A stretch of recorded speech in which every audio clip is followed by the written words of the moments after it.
I have to apologize to you because we had every best intention of making a Young Heretics Juneteenth special, but we just missed the date. We were too busy observing the solemnities of the week. Well, really, it was a full month of ritual and ceremony, very solemnly observed. And we thought it didn't do justice to the gravity of the holiday to film a video on this most sacred of days. But since it's a slightly lighter holiday now, I want to wish you a very happy 4th of July. And I'm really just kidding because, of course, this is our national holiday.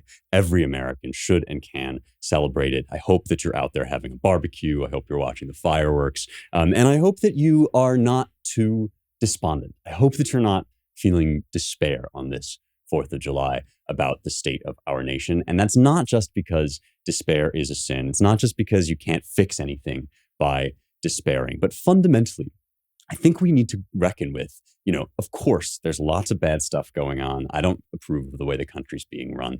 I'm not a fan of this current president.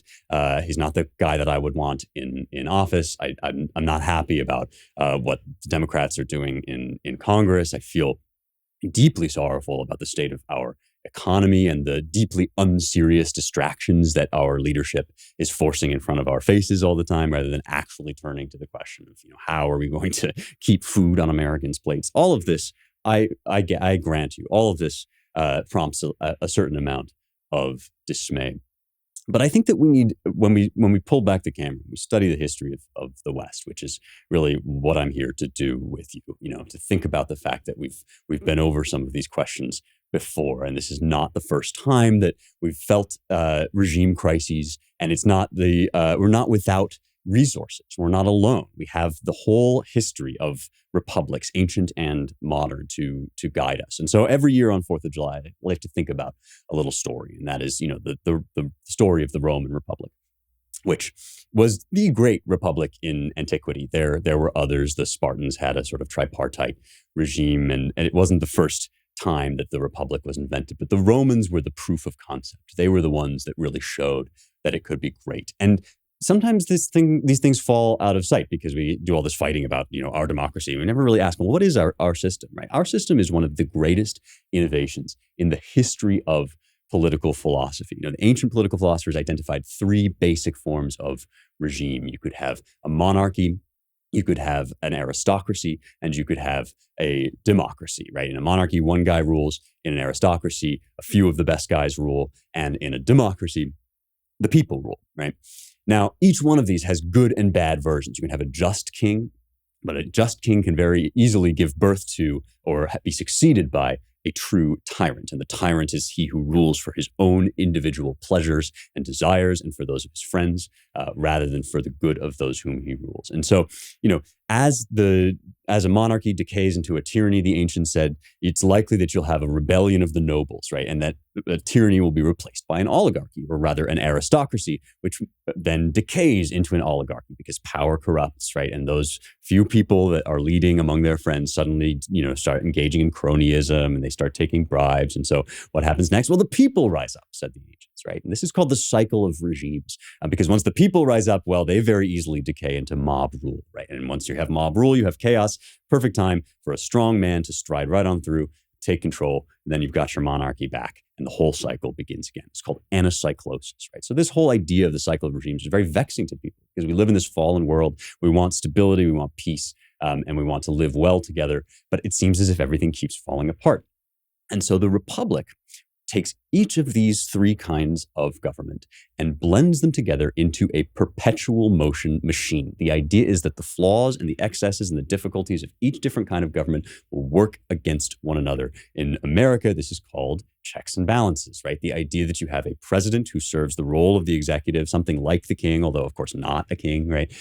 You have the Congress who are sort of in the role of the elders, or the Senate, right? Which is literally just a Latin word that means a bunch of old men, right? So the elders, the aristocracy, and you have the people, right? Who are doing who are electing the representatives who are sovereign in our system, right? And of course the judges who sort of arbitrate disputes in that system, right? But this fundamental tripartite regime is one of the great inventions of the entire Western tradition of political philosophy. And we should take pause today to remember how precious it is still, even in states of decay, right? Machiavelli teaches us that class conflict within republics can unmake them. Nothing human lasts forever. One day, even America too will fall, right? But when, if today is that day, we ought to remember something about the fall of the Roman Republic, which happened, at the very end of the BCs, right? It happens between the 40s and 30s BC. And the Republic eventually is overtaken and becomes an empire. And there were men, good Republican men, who believed in the Republic even in those days, even in those years and days when everything looked bleak, like it looked like it was falling apart.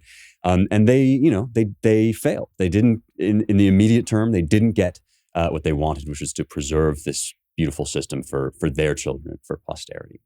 But they did something else too, which is they fought and they wrote, they talked amongst themselves, and they left records of their discussions, right? And many of those discussions, for instance, those written down by the great statesman Cicero, right, ended up in the hands of none other than our founding fathers, John Adams especially, but everybody, Jefferson, Madison, right? These guys read the ancients. They studied the Roman Republic. They studied Sparta, and they studied Florence and any number of other systems that had gone before them.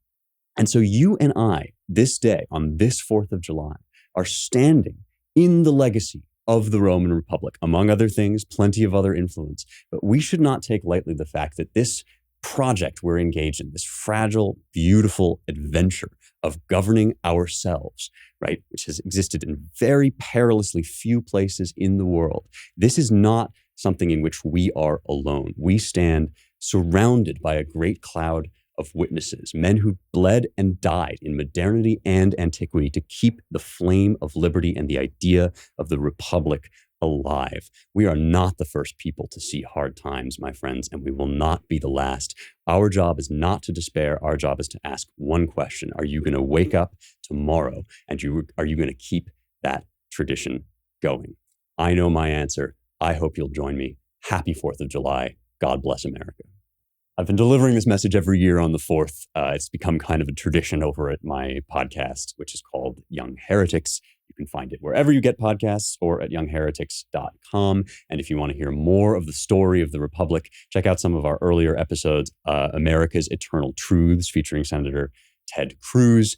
There's one on the cycle of regimes and Aeschylus and Herodotus. And then there's one on the story of July 4th. And you can find all of that wherever you get your podcasts at Young Heretics. See you there. Happy 4th. God bless America.